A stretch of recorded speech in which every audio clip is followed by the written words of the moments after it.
Starfield is a game that many people are excited about, worried about, or a mixture of the two. I wanted to react to a video from someone with a YouTube channel called Cameron XM, and it is Starfield and why you should be hyped for it. The thumbnail says, "I am hyped for Starfield." I thought it would be fun to see just why somebody is so excited about this game, because I've continued to say this could be a just massive game. It could be huge. It could be a pivotal moment for Xbox and their relationship with some of the studios that they now own. So if you like this kind of content, be sure to hit subscribe and the bell button and support the original video as well. I cut off probably the open intro because I just wanted to jump in right to the meat of the content. Let's see what they have to say. When looking into the game further, there was so much more we now know about it. And I don't want to be that guy, but from what's been released, I do believe this could be one of the best games we've ever seen. I actually agree with that. I think this could be another sort of Skyrim moment for Bethesda. The scope and the size of the game could be something that sort of looked back on fondly. I do think No Man's Sky is sort of looming large in the distance as a game that's already kind of done what people think Starfield's going to do, but I think if it does it in the RPG genre that Bethesda is so known for, this could be a very pivotal game for Bethesda as well as for Xbox. I know everyone was hyped for Cyberpunk, but let's face it, that was doomed from the very start. Though my colleague may be doing a video a little bit down the road about its turnaround because he managed to complete it. To be fair, I did also buy the game, but then before I could play it, I sold my Xbox. And to be honest, I'm not very upset that I didn't get to play it, but I would also be lying if I didn't say that it was still on my Steam wishlist to play at some point. I already think I like this guy. Like, I feel similarly about Cyberpunk. It just never really won me over, but there's always that lingering feeling of, like, maybe I should go back. We're hearing good things. There's the Phantom Liberty DLC, so I'm interested in what he has to say about Cyberpunk. I'm sorry, about Starfield, because I'm already sort of resonating with his viewpoint. I have not watched this video yet. I like to react raw, so let's keep watching. Anyway, never mind older games that got our hopes up. I do believe there is real evidence that this game could actually bring to the table what it's saying it will.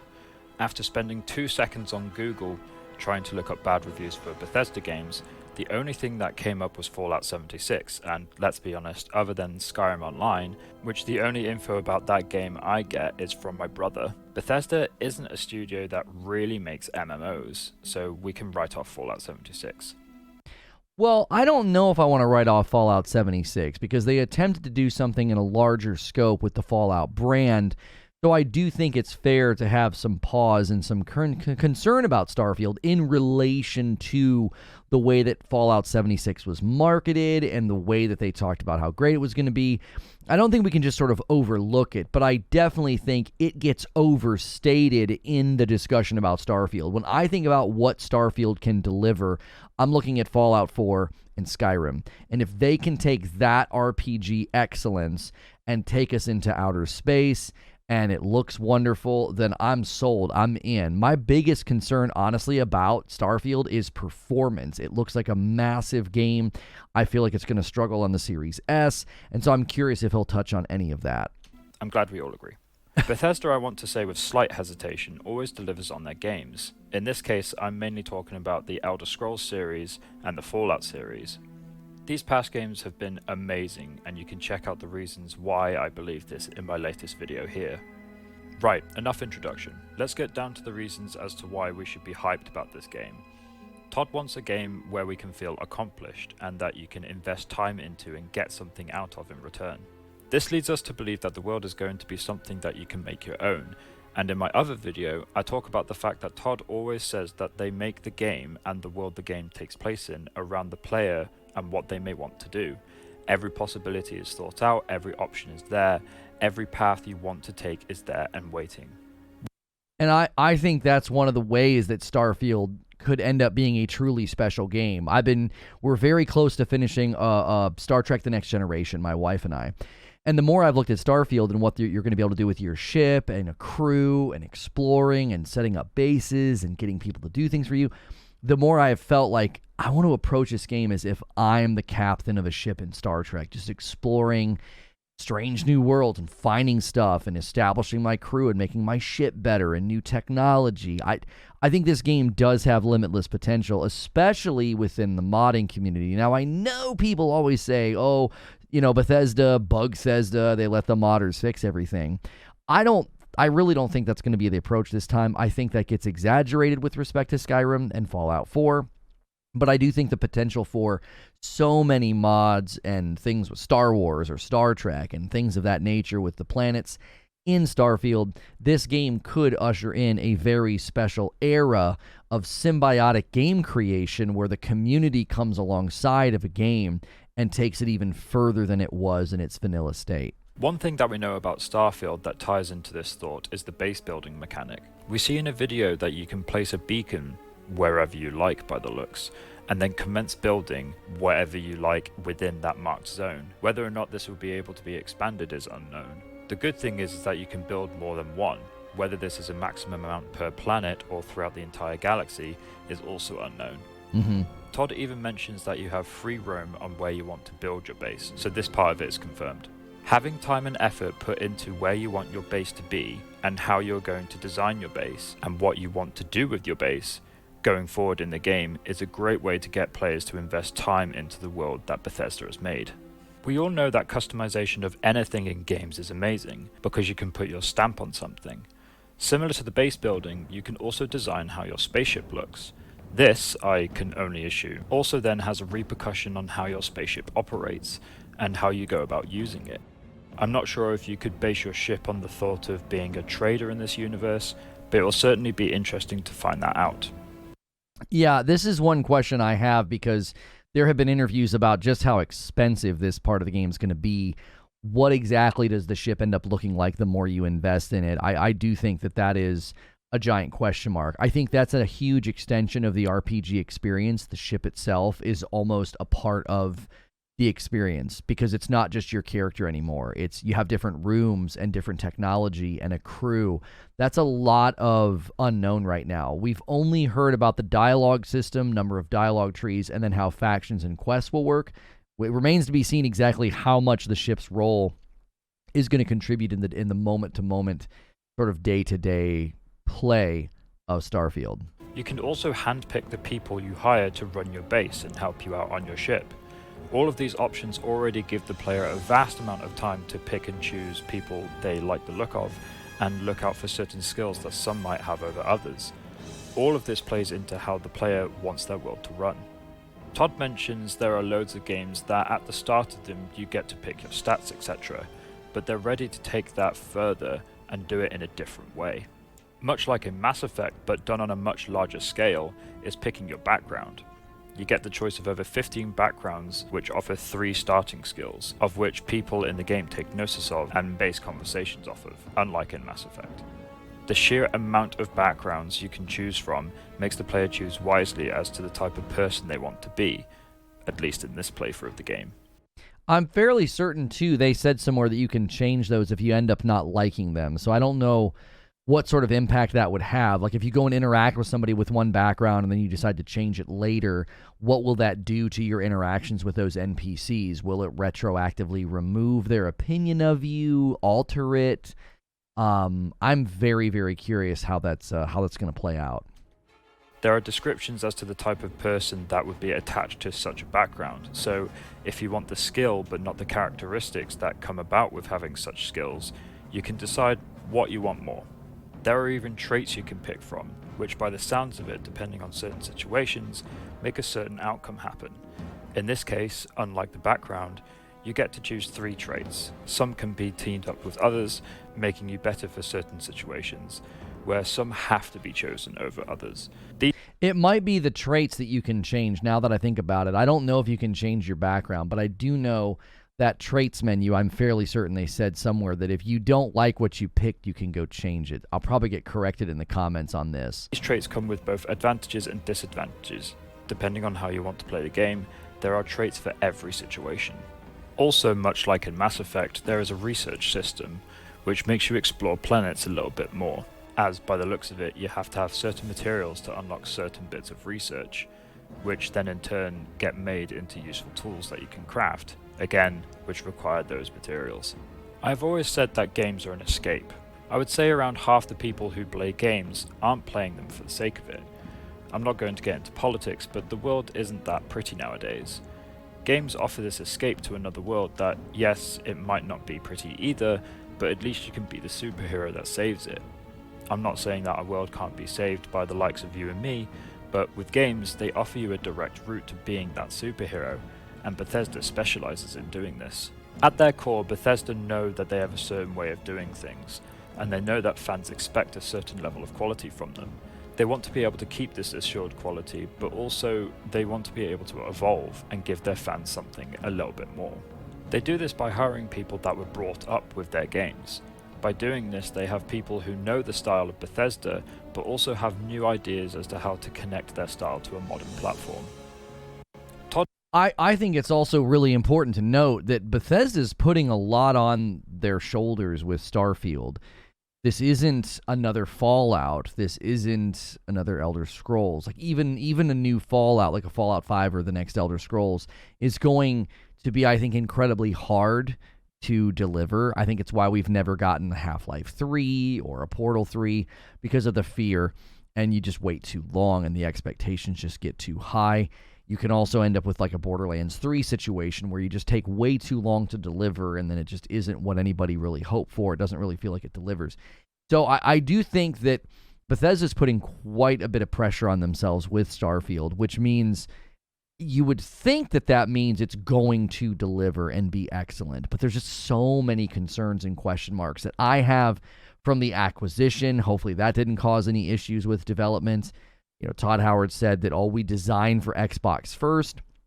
So that, that kind of gives me a little bit of hope about optimization. They've also said they've got engineers from Microsoft helping them to make sure this thing runs as good as possible. So just in looking at this and sort of hearing him talk, you can really sense like Bethesda's putting quite a bit on the line with Starfield, which means it could go either way. It'll really cement them as one of the RPG giants of the industry, or it will feel like sort of like a dated relic that doesn't really deliver what people were hoping for. I don't know if there's a lot of room for in between here. Todd mentions that the sheer fact that 10 plus years later, Skyrim is still played by thousands of people. It makes them want to make games differently, but in the sense that Skyrim would be the basis of what the game could be, and then start from there. Todd also says that Starfield was a game 25 years in the making, and this would make perfect sense, as they would have seen the success of Skyrim and thought, how can we make this better? Matt, the art director at Bethesda, says that the game is more of a grounded universe and based on real science, rather than sci-fi and fantasy like Skyrim and Fallout. He says that this changes their perspective on making environments and characters, which we'll see in the game. Not only will this be a completely new world, but it will be one where the people and landscapes are different, as if it was not made by Bethesda. This will be a good game, as their main structure is still there, but it's also like watching someone grow up. You can still see their facial features that were there when they were younger, but you can also see their differences. But man, just some of these snapshots of Skyrim and the concept art, what a special game. I still remember getting into some of these areas and exploring, and you get up to these high peaks and points, and it just truly was a game that set a bar that I don't even know if they knew they were setting that bar when they were making it. Not just for themselves, but for other games, and for the scope and size of what an open world game could be. Just a really special game. I know people are probably like running to the comments to be like, oh, but Oblivion. For many of us, Skyrim was that first game that really delivered that, and just you can still see it and feel it in these snapshots here. This video is very well done. At the end of the day, they're still the same person at heart. Todd says it is essential that everything can be interacted with. It's what makes the world believable.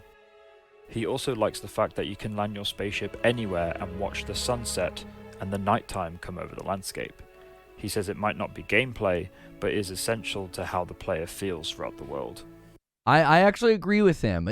Funny enough, we've seen people in development who you feel like the work takes a huge toll on them. Like, I feel like Todd is aging really well, which is totally random thought. I was just looking at him thinking, like, he looks pretty good, for how long he's been in the industry and how long they've been doing this. But I agree with that idea. I really do. There are moments in games where I just sort of stop and look. I did this in Elden Ring, Forbidden West, Ragnarok. I've done this in No Man's Sky. And I think that's very, very important to Starfield. So I'm glad that's a priority.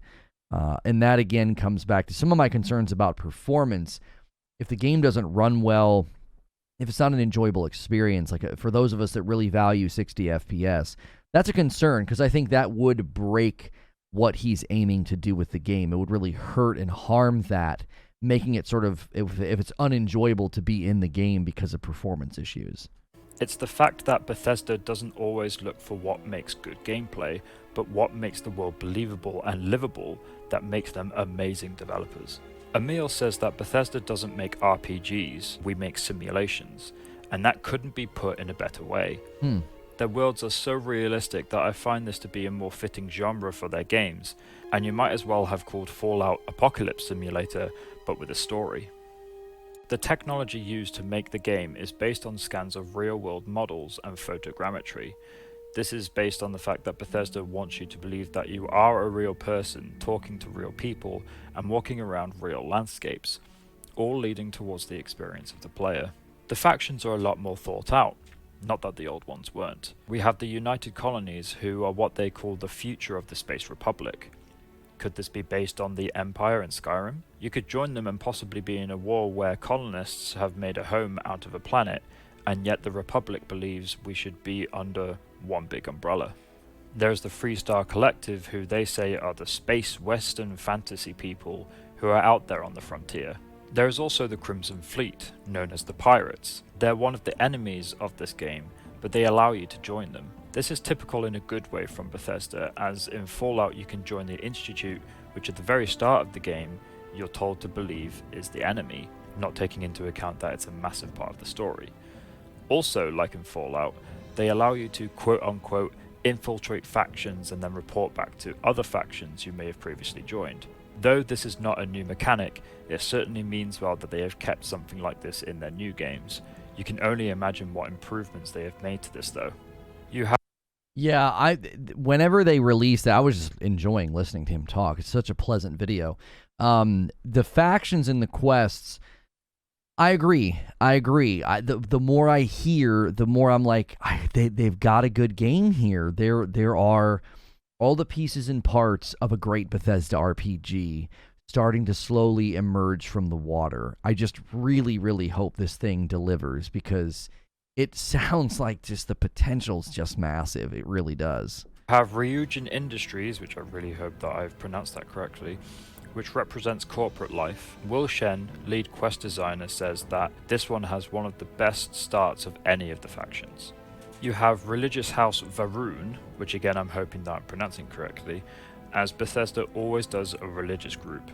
Not all are bad, but they certainly use them as this somewhat crazed group of people who see change as a necessity from their god. This does make for combat unlike others which are just normally for taking a business or getting revenge. It will be interesting to see how they incorporate religion into the space game, and how they will interact with the character either through combat or storyline.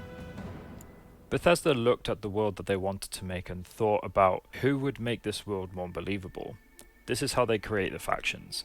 And what I can see so far about these factions is that they are going to make the world seem natural to us. Let's move on to companions. Todd says that they really lent into how companions feel about you in this game. This could be extended into the factions as well.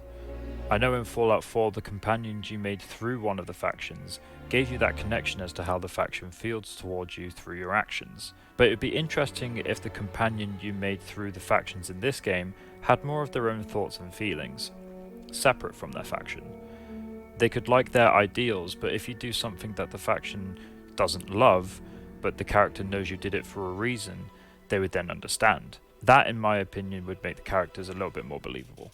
The persuasion system. I doubt they have gotten rid of the skill tree of being a persuasive person, but by the sounds of it, they have had a look at the system from Fallout and made it a little bit more realistic. Rather than having a color system of how hard it would be to persuade someone, they have made it so that if you say the right words in the right order, then people could come to reason, rather than being overpowered in the persuasion skill. Yeah, everything they had to say about the dialogue and the persuasion and how it worked, I really, really liked how it sounded. And I am not the dialogue tree guy. I don't typically get invested in that kind of stuff. But that video really got me excited about the prospect of that part of the game. And I kind of agree with kind of what he was saying. Like the idea of just kind of becoming OP and you can persuade everybody, as opposed to it feeling more like a dynamic conversation. I do hope that they pull that aspect off, because that does sound like a bit of a departure from systems that we're accustomed to in a lot of like dialogue-driven RPG games where you can up your persuasion abilities or your charm or whatever. A rough history of the world. 20 years before the player joins the game, there was a war between the United Colonies and the Freestar Collective. By the sounds of it, the war never really stopped, as there is what Bethesda call an uneasy peace between the factions. By the sounds of it, they're taking a leaf out of the book of Skyrim, as there was a war in the world when you joined that, and you could join either side. This could be used as an interesting way to push the story forward, or, like in Skyrim, use it as a nice little secondary story with lots of combat for those who crave such things. As for combat outside of main quests, I think he's doing an excellent job really framing this game and explaining why he's excited and we can be excited about this game, tentatively at least. there are mercenaries. These people could be a faction, maybe not as put together as others, but a faction nonetheless. Or they could just very well be independent groups of people in space who only care about money. There are also pirates. They say that they are part of the Crimson Fleet, which is a full-fledged faction, which leads me to believe that the mercenaries could be one too. This leads to speculation as to how the Crimson Fleet is led. Are they told to attack certain people? Are there rules of engagement with their group? Are there some people that take advantage of having the equipment from the fleet and go out and do their own thing, and hide it from the Crimson Fleet? All remains to be seen. There are also what Bethesda calls spacers. This is a very vague term for a group of people in space, so we can't really speculate as to how they could act. But they could very well be like the people from Skyrim, found deep in the woods with their own plot of land, and don't take visitors lightly and attack on sight. As for the story, I'm pretty sure everyone knows it by now, but you join a guild to explore the ends of the galaxy. In the trailer, there are what look like these rings. And no, not those rings. Though I did think it was a bit of a knockoff at first. But because the rest of the game looks amazing, I either forgave them or forgot. Whichever one came first. I must say, this kind of storyline is similar to other space exploration games. Everyone says you go out to find the secrets of the galaxy, and then the story revolves around that. I'm not disappointed in this being the story of the game, but we have seen more original stories from the company. Bethesda has always liked reasons for the player to explore their expansive world, but that only makes sense, as they make huge worlds that if the story didn't entail the exploration of them, they wouldn't have full advantage of the game. I'm okay with having that sort of almost cliche generic space exploration storyline. I'm okay with that because I think they're striving for a game where you chart your own path, and even what we heard about the quests being dynamically placed and potentially unfolding in a dynamic way, I'm totally fine with that. I don't think I need a very rigid or super original story. I think that's what will make Starfield so special, is it isn't a super rigid or original story. You're kind of charting and creating your own story, which is what I think people will remember about it. Theories as to how the game starts, like for example in Skyrim, you are a prisoner waking up from either a nap or a concussion. I think from an introductory video about your first companion Vasco, you are told that you are assigned to a starship called Constellation. If your starship is not called Constellation at the very beginning, you definitely work for a company called Constellation. In most games like this, there is usually a situation where the original captain of the ship dies and you are given control. In a video, Todd says after a few introductory missions, you go on a quest to inspect a moon called Crete, where there is an abandoned research facility, and as gameplay continues, you find out that the facility has been taken over by the Crimson Fleet. An easy theory is that you are in space when you first enter the game, and you get attacked by the fleet. One thing leads to another and the captain dies. This then leads you on a revenge mission, either through your own will, or by a mission through the company that you currently work for. You could also need to go to the nearest planet to stock up on supplies after the attack, or just report to the higher-ups after the event. Like in Mass Effect, you could get told at the port that you handled yourself so well, so you are now in charge of the ship. Another thing that could happen is that when you go to Crete, you could find part of that artifact that we mentioned before, and it captures the eyes of the big bosses of the company, Constellation, and then regardless, get put in charge of your own ship. All in all, I am very excited for this game. I'm sorry if the order of the video is a little bit confusing. There's a lot to talk about. I thought it was a great video, and even there at the end, just all the possibilities of a springboard in the opening. I think the game could go in a wonderful direction. I think he's got some good ideas for how it could start out. There's so much stuff that happens in this game and that Bethesda put into their games that to cover it in somewhat of an order is a little bit confusing. But I hope you share the same enthusiasm towards this game that I do, and we can share that when it eventually comes out. It was meant to already be out, which I'm really annoyed about, but it's meant to be coming out in the first half of next year, I think. So as soon as that comes out, no matter how long it takes, even though I know other people will beat me to it, I'm definitely going to do a review on the game, or at least the first maybe 30 minutes to an hour or so. I think he'd be great to listen to reviewing it. I also don't think it's landing first half of 2023. I don't want to be the bearer of bad news, but I'm pretty confident this thing is landing late 2023, probably November. I don't see this thing landing before Redfall. There's rumors that it's going to land as like a surprise launch in March with Redfall landing in May.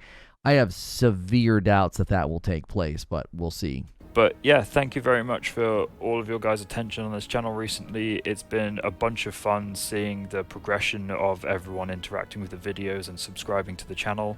So hopefully me and Glenn can keep up the videos that you guys all know and love, and we will see you in the next video. Make sure and check that channel out, linked below. Cameron XM is the name of the channel. The video is Starfield and why you should be hyped about it. I think it's an excellent video. I think at one level, it does get me excited. I've already kind of said the pieces and parts of this game that are starting to emerge look very, very promising, and Bethesda does have a good track record, regardless of how people, I think, want to kind of misrepresent their track record as Bugthesda and the mod community always has to save their games.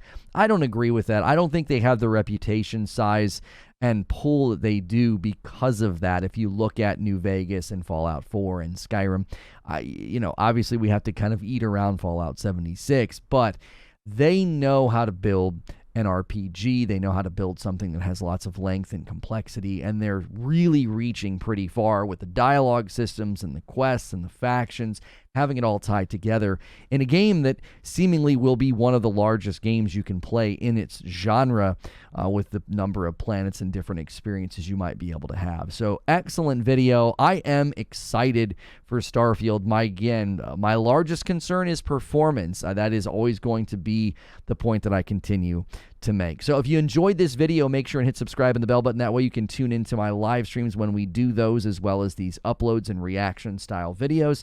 Make sure you hit subscribe and the bell button on this video so I can see you in the next one.